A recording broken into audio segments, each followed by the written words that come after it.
నిన్నటిదాకా ఇంట్లో మహారాణుల్లా ఫీల్ అయిన పారిజాతం జ్యోత్స్నల అహంకారం అణిగిపోయే రోజు దగ్గరలోనే ఉందా?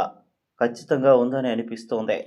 ఇన్ని రోజులు తన కన్న కూతురు దీపని ఇంట్లో ఒక పని మనిషిలా చూసి ఏడిపించిన వాళ్లకు దశరథ సరైన బుద్ధి చెప్పే సమయం రాబోతోంది. భవిష్యత్తులో దశరథ తీసుకునే నిర్ణయంతో పారిజాతం జ్యోత్స్న ఇద్దరూ వంటగదిలో చెమటలు కక్కుతూ ఎంగిలి పాత్రలు గిన్నెలు తోముతుంటే ఆ సీన్ చూస్తే మనందరికీ ఎంత పండుగలా ఉంటుందో కదా. ఖచ్చితంగా ముందు ముందు కథలో దశరథ వాళ్ళతో ఇలాంటి పనులే చేయిస్తాడని నాకైతే బలంగా అనిపిస్తోంది. మీరేమంటారో?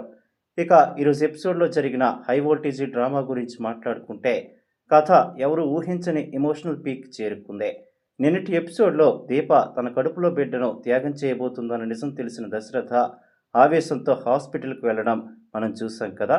ఈరోజు ఎపిసోడ్ సరిగ్గా అక్కడి నుంచే మొదలైతే డాక్టర్ క్యాబిన్లో ఉన్న కార్తీక్ దీపల మీద దశరథ ఒక అగ్నిపర్వతంలో బద్దలవుతాడు. నా కూతురి కడుపులోని బిడ్డను చంపమని చెప్పడానికి అసలు నువ్వెవర్రా అని కార్తీక్ను దశరథ నిలదీస్తాడు. ఆ తర్వాత దీప వైపు తిరిగి, పుట్టిన తర్వాత నిన్ను చంపాలనుకున్న పారిజాతం పిండికే ఇప్పుడు నీ కడుపులో ఉన్న బిడ్డను చంపుకోవాలనుకుంటున్న నీకు తేడా ఏంటి? నా దృష్టిలో మీరిద్దరూ హంతకులే అని తీవ్రంగా మండిపడతాడు. పిల్లల ప్రాణాలు కాపాడుకునే తల్లిదండ్రులను చూశాను, కానీ ఇలా బిడ్డను చంపుకునే వాళ్ళను చూడలేదని దూషిస్తాడు.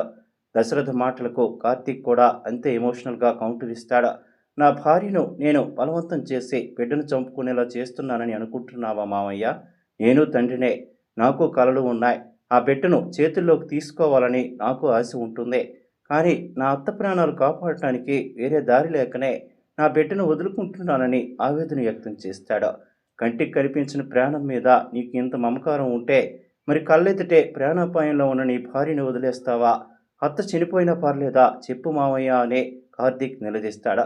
తన తల్లి ప్రాణాల కోసం దీప చేస్తున్న ఈ త్యాగానికి మనం ఆమె కాలు మొక్కాలని కార్తీక్ అంటాడు.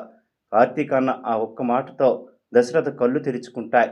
తన కూతురు ఎంతటి గొప్ప త్యాగం చేస్తుందో అర్థమై ఆ తండ్రి గుండె పగిలిపోతుంది. నువ్వు నా కన్న కూతురివా లేక కన్న తల్లివా? ఈ తండ్రి చేతకానితనం వల్ల ఇన్నేళ్ళు కష్టాలు పడ్డావు, ఇప్పుడు ఇంత పెద్ద భారం మోస్తున్నావంటూ కన్న కూతురు దీప కాళ్ళ మీద పడబోతాడు దశరథ. ఇద్దరినీ కాపాడుకునే మార్గం ఆలోచిద్దామని దశరథ అంటే, ముందు నువ్వు ఇంటికెళ్ళి అత్త పరిస్థితి చూడు, నీకేం చేయాలో అర్థమవుతుందని కార్తీక్ పంపిస్తాడు. దశరథ వెళ్ళగానే డాక్టర్ హారికకు ఆపరేషన్ ప్రొసీజర్ స్టార్ట్ చేయమని కార్తీక్ గ్రీన్ సిగ్నల్ ఇచ్చేస్తాడు. శివనారాయణ గారికి తెలిస్తే ఏమవుతుందో అని డాక్టర్ భయపడినా మనం చూసుకుందామని కార్తీక్ ధైర్యం చెప్తాడు.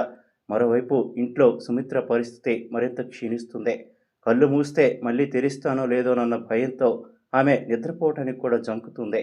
నన్ను చూసుకోవడానికి నా కూతురు ఉంది కదా అని సుమిత్ర ఎమోషనల్గా అంటుంటే ఆ మాటలు వింటున్న దశరథ, శివనారాయణ ఎంతో ఆవేదనకు గురవుతారు.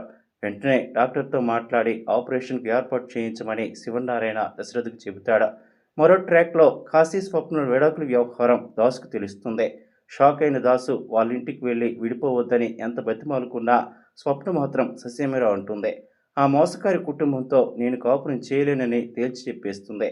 ఓవరాల్గా ఈరోజు ఎపిసోడ్లో ప్రతి సీన్ కంటతడి పెట్టించేలా సాగింది. సుమిత్ర ప్రాణాలు కాపాడటం కోసం దీప చేస్తున్న ఈ త్యాగం చూస్తుంటే దీప క్యారెక్టర్ మీద గౌరవం ఇంకా పెరిగిపోయింది. కార్తీక్ కూడా ఒక కొడుకులా సుమిత్ర కోసం పడుతున్న తపన అద్భుతంగా పలికింది. మరి రేపటి ఎపిసోడ్లో ఏం జరగబోతోంది? నిజంగానే దీప తన కడుపులోని బిడ్డను కోల్పోతుందా? ఈ విషయం ఇంట్లో వాళ్ళకి తెలిస్తే ఏమవుతుంది? ఇలాంటి ఎన్నో ఆసక్తికరమైన మలుపుల గురించి మాట్లాడుకోవటానికి రేపటి రివ్యూలో మళ్ళీ కలుద్దాం. ఈరోజు ఎపిసోడ్లో కార్తీక్ దశరథుల మధ్య జరిగిన ఎమోషనల్ వార్ మీకు ఎలా అనిపించింది? మీ కామెంట్స్ని కింద ఖచ్చితంగా తెలియజేయండి. వీడియో నచ్చితే ఒక లైక్ చేసి మీ ఫ్రెండ్స్కి షేర్ చేయండి. మన ఛానల్ని తప్పకుండా సబ్స్క్రైబ్ చేసుకోవడం మాత్రం మర్చిపోకండి. Thanks for watching.